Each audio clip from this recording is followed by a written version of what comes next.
जब पाकिस्तान ने उर्दू भाषा को ईस्ट पाकिस्तान में लागू करने का इम्पोजिशन करने का कोशिश किया तो वहाँ के स्थानीय लोगों ने कहा नहीं, हम बंगाली हैं, हम बांग्ला बोलेंगे, हम बांग्ला में लिखेंगे, हम पाकिस्तान का उर्दू भाषा को मानते नहीं हैं।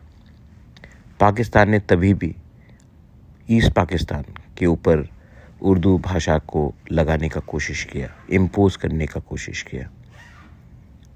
पाकिस्तान टूट गया और बांग्लादेश पैदा हुआ भाषा के नाम में। आज भी अगर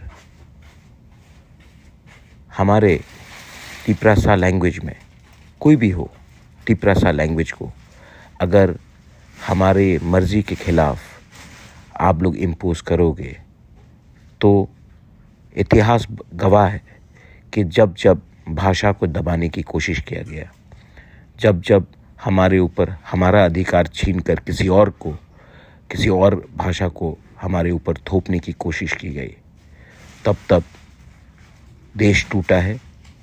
और जो लोग पावर में हैं उनको समझना चाहिए कि भाषा एक बहुत सेंसिटिव मैटर होता है और हमें अपना लैंग्वेज, अपना स्क्रिप्ट डिसाइड करने का अधिकार है।